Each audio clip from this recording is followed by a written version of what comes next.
Hi, I'm Pearson Cross, Associate Dean of the College of Liberal Arts.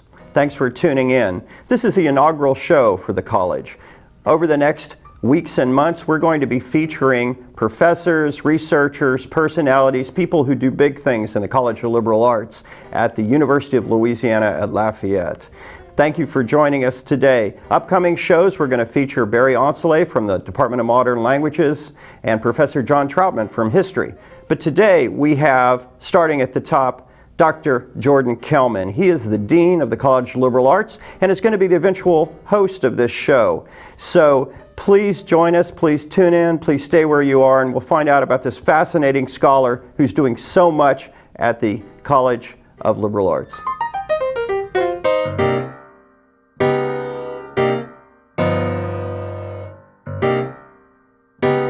Welcome back. I'm Pearson Cross, your host. Today we are talking to Dr. Jordan Kellman, Dean of the College of Liberal Arts at UL Lafayette. So, welcome to the show. Thank you. Thanks. Great to be here. It's great to be here. Well, I hope it's great to be here. I hope we have a good time. This is our inaugural show, so this is something a little different for us, and we're going to be doing this as we stretch out, but we thought we should start with you. Start at the top, as they say. Thank you. You're a professional historian as well as being a dean. Maybe you could tell us, how did you get interested in history? What led to that? Where did it take you? I know France played in there somehow. It sure did. I was lucky to spend a year in France when I was 14 years old, 8th grade. My father had a sabbatical and took the family to France and had the good sense to put me and my brother in the local French school where we had a real immersion experience. But through that year of living in France, I got a very strong feel for a country that had a lot of layers of history that were very easily accessible and very much in the present for the people living there. 2,000 years of history that you could easily see and feel and think about just walking down the street in the town that we lived in. And that really started me thinking about history and the past, and I would say ignited a passion at that time for understanding Europe and France in particular, and its history. Then, as a college student, I had other interests. I began as a science major. I had big philosophical questions that I was very interested in about knowledge and how we know things, and I was very interested in scientific ideas. And I found myself in a number of science classes that didn't really emphasize that aspect of science. So I had a very fortuitous encounter with one of my science professors, a chemistry professor, who recommended that I take a history of science class. Unusually perceptive, I would say. Yes. At that point, yeah. And I was lucky to be at a university that had a great program in the history and philosophy of science. And taking that history of science course really introduced me to that field and was kind of a perfect marriage between my interest and passion in history and my curiosity about knowledge and ideas and where they come from and how they change over time. And so I wound up staying in that major and, in fact, pursuing the history of science and French science in particular through my master's degree and doctorate. So now, as I understand, you were in France for 8th grade, but then your parents let you go back there by yourself for a year, 3 years later, huh? How did you work that out? And you became a fluent French speaker, as I recall. Not quite. I learned a lot of French, as you might imagine, during that 8th grade year in class with teachers speaking in French and peers speaking in French. Steep learning curve. Yeah. Extremely steep learning curve. It was very interesting. My brother and I were pretty quiet for about a month as we listened and absorbed. I bet. And after about a month, a switch flipped and we both started speaking French. Wow. I would say at the end of that year, I did not by any means speak perfect French, but I knew exactly what it was supposed to sound like. It was permanently lodged in my ear. So in subsequent trips to France, it became a process of trying to make my mouth make the sounds that I knew French was supposed to sound like. So I actually went back on a bicycle trip my sophomore year of high school, in the summer after my sophomore year of high school. Rode with a friend bicycles around Europe. Lovely. Through a number of different countries, France being the most beautiful and the one we spent the most time in.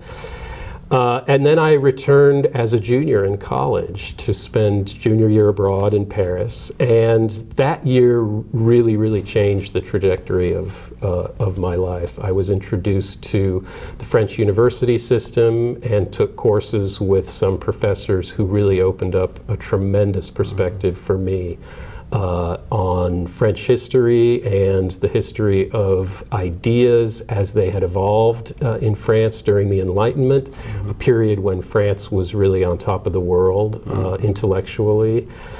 You know, a couple of things that, if I can interject, you know, there have been 2 incidents in your life where a professor had a really big influence on you. True. And so one of them was in that finding your field. You know, you were in chemistry or you were in science, and then, but it turned out you were really more bent the other way. And then going over to France and being exposed to those professors. So did it then become natural to want to become a professor after you've had this influence? I think it probably had an impact on me. And as dean, I have to say I speak to students every day who have the same kind of experience, where a professor, just by making, in some cases, a casual suggestion, but being very perceptive about where in their intellectual path the student is, can have a major influence on the student's life path. And I speak to students every day who speak of professors in the same way, and the impact that they've had on them. So I don't know if it was the only reason I became a professor, but it's certainly nice to see that process come full circle. Yeah. Now, you went, then you did graduate study at Berkeley. That's right. And then master's, and then you went on to Princeton. That's right. Which people have heard about, and finished up there, and then somehow you landed in Louisiana. How did that happen? Princeton to Louisiana, people don't think about that. You know, maybe Princeton to Manhattan, Princeton to Boston, but Louisiana and Lafayette. So tell us about that. It's true. My wife and I were both graduate students in the history department at Princeton, and Princeton was a fantastic place to be a graduate student. It was a very stimulating environment, and we had wonderful professors and wonderful colleagues and the other students there. But we both felt strongly, we were both products of public education all the way until that point, and we both felt very strongly that we wanted to be at a different kind of institution than Princeton. That universities had the potential to play a very, very large role in a lot of students' lives. At the public level, and at institutions like UL Lafayette, like LSU, and like Berkeley, where we had both been students at different times, and like the University of Illinois, where I was an undergraduate. And we wanted to be part of that process. My wife got a job at LSU. We were both still finishing our dissertations. She went on, she was a little bit ahead of me in the program, and she went on the job market first. And in academia, most people think of getting a job near where they live or near where they want to be. But for professors, the job market is really national, and there's only a few jobs in any given year in your field, and you tend to go where the job is if you're lucky enough to get one. So she went on the job market and got a job at LSU. Neither of us had ever been to Louisiana before. You had been west of the Mississippi, I assume. We had. Okay, that's good. She's from California. Okay, well, there we go. But we had never been to Louisiana before, and we were both immediately charmed and captivated and started trying to put the pieces in place to be able to stay. And then you came over and got a job teaching history initially. That's right. 1 year and something, and then gradually worked into a tenure track position. Is that No, I had an instructorship at LSU for 4 years. Oh. I taught in the Honors College and History of Science in the History Department at LSU. Had a wonderful 4 years there after finishing my dissertation.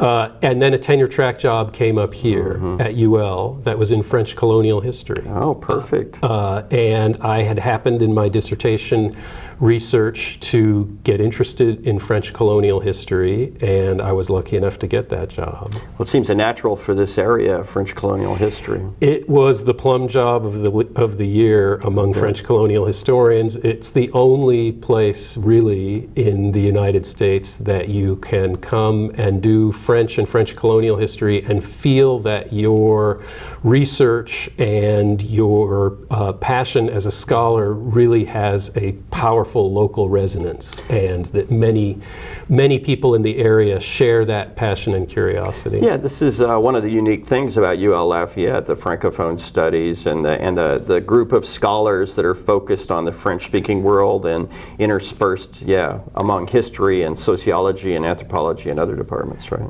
It's a tremendous strength of UL Lafayette. As you say, we have scholars scattered throughout many different departments who speak French.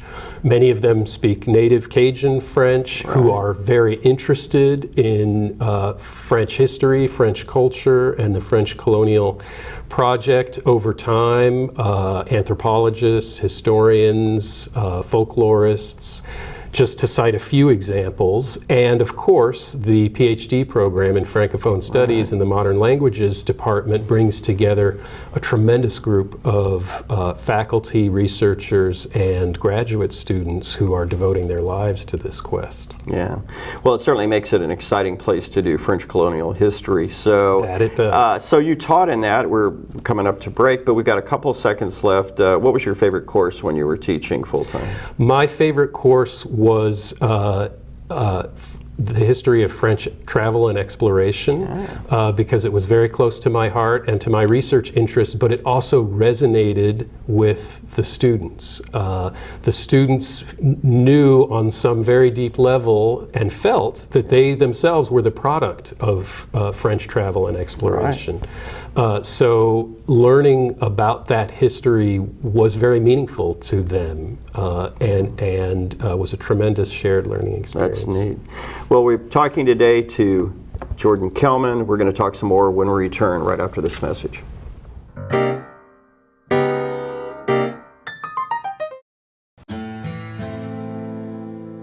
"250 years ago, a band of exiles known as the Acadians were greeted by the harsh swamps of Louisiana.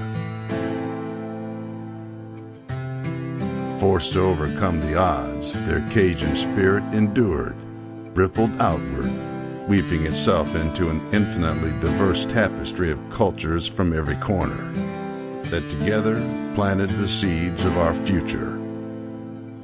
Now the red and white stand tall, poised to reap what has been sown.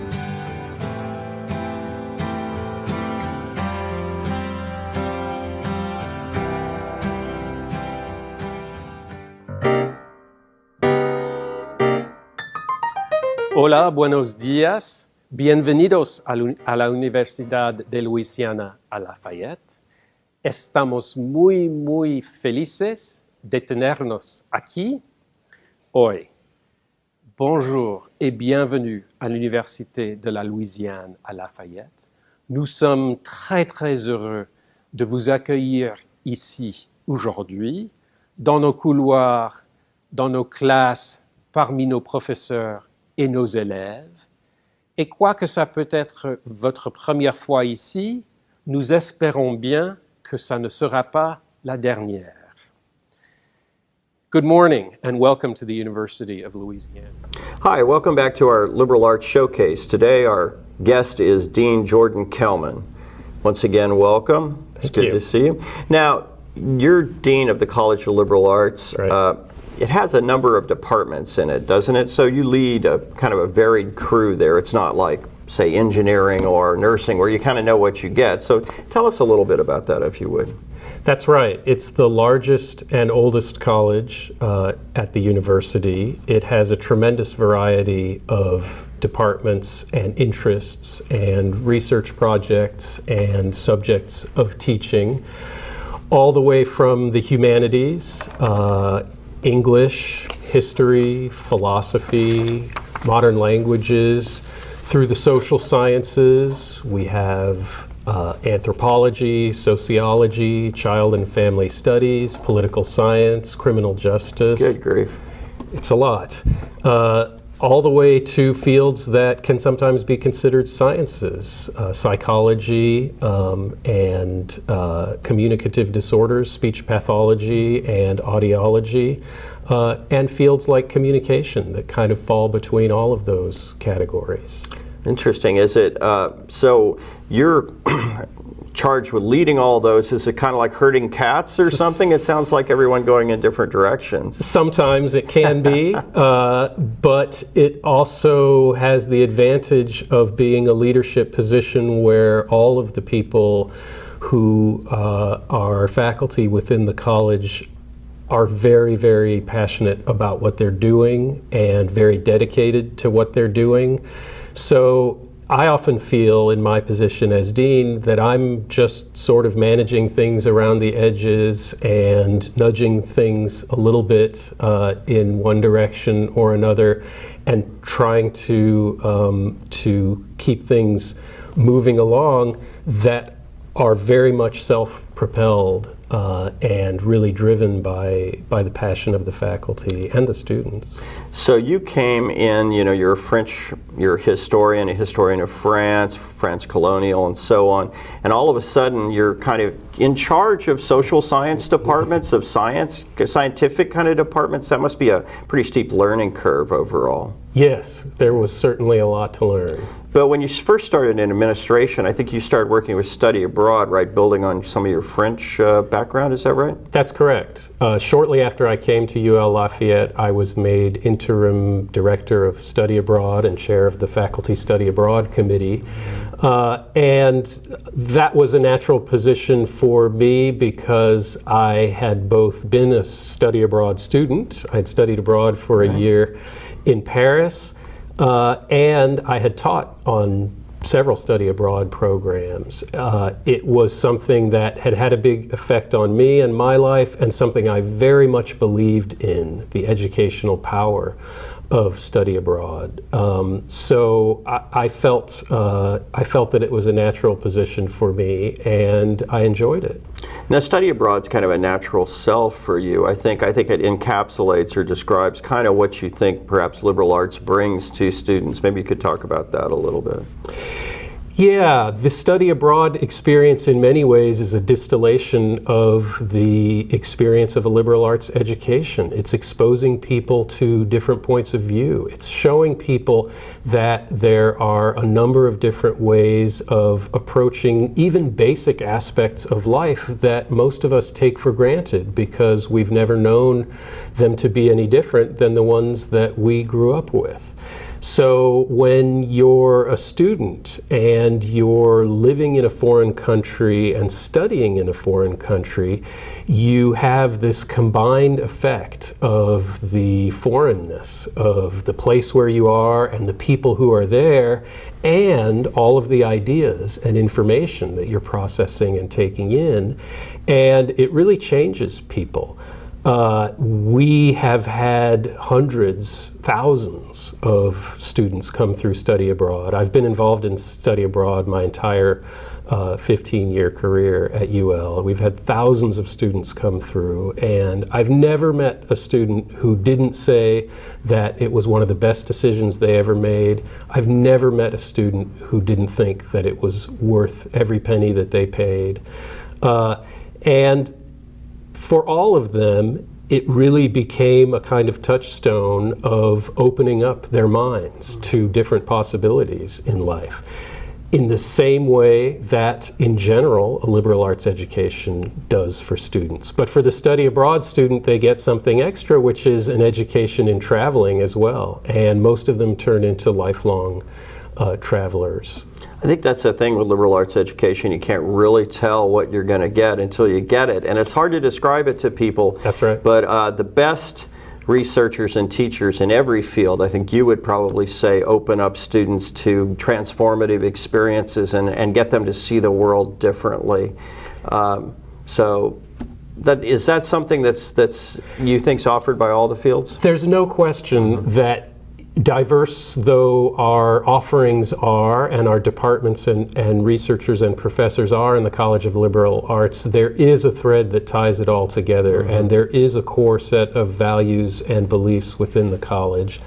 And that has to do with teaching people to explore the human condition, to try to understand patterns of human behavior, human existence, human emotion, human narrative, what makes people tick, how do they interpret life experiences, how do we analyze the human problems around us, the problems and issues in society, make sense out of them, compare and contrast possible solutions, and think of ways that we can improve society. Well, how would you respond to the argument if someone said, well, yeah, that's all very nice, Dean Kellman, but, live in the real world. In the real world, students have to get a job. What kind of skills are these things you're talking about, they sound pretty soft. I mean, can you compare those to skills that you get, say, in engineering or nursing or something like that? Our students certainly do have to live in the real world, and they certainly do want to get jobs. And one of the most common misconceptions is that liberal arts is not as lucrative a preparation for the job world as some of the other disciplines in the university. In fact, very large segments of the job market, such as it is today, are very, very geared towards the skills that our liberal arts graduates emerge and finish their training with. So what skills would those be? They are, regardless of what major or discipline they are in, they are taught to analyze. They are taught to read and understand material. They are taught to be able to compare and contrast different opinions about things, different perspectives on things, to be able to work together in groups to iron out differences and form a common project and pursue it. They are taught to understand critically the different ways that there are of approaching a particular problem. They come to learn the basic skills of leadership that are listening to people and finding ways to allow their different perspectives on things to coexist together. In fact, when we ask employers what they're looking for in college graduates across workplaces today, what we find is that the vast majority, often 90 to 95% of employers, cite the very skills that are the bedrock of a liberal arts education as the most important aspect of college education that they're looking for in today's graduates. So because of this, our graduates in liberal arts have a very high placement rate in employments of a wide variety of different kinds.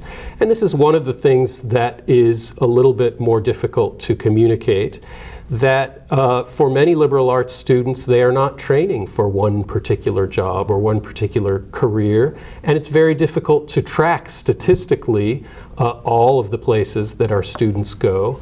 But an English major, an anthropology major, a communication major is prepared for a very broad array of different kinds of employment. So because of that, a large number of our graduates do find jobs and do find happiness in their employed life. Who can argue with happiness?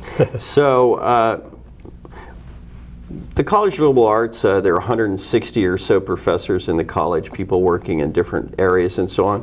What kind of what's the contribution of the College of Liberal Arts to the community? I understand there were some forums held the other night. Is that a good example, perhaps? Yes, so last night we as a college were involved in putting on two different talks that were open to the public and which had many members of the community in attendance. One was a teach-in put on by the history department about women, the role of women in society, the changing role of women in society over time, and protest movements, voicing different messages about that changing role. Fantastic panel of scholars from all over Louisiana who presented, and a very lively discussion that followed. The room was packed, standing room only. Nice. And then across the hall was a competing panel. A competing panel.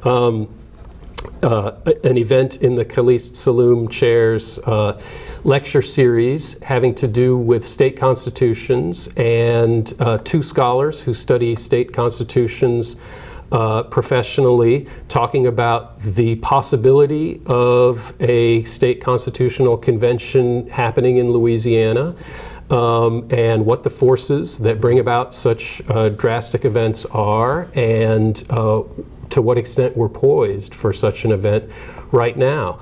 Both topics of deep scholarly research and interest, but also both topics of great relevance to the broader community in Lafayette today. Well, that's certainly a great example of what the College of Liberal Arts brings to the community of Lafayette, to Greater Acadiana, and to Louisiana.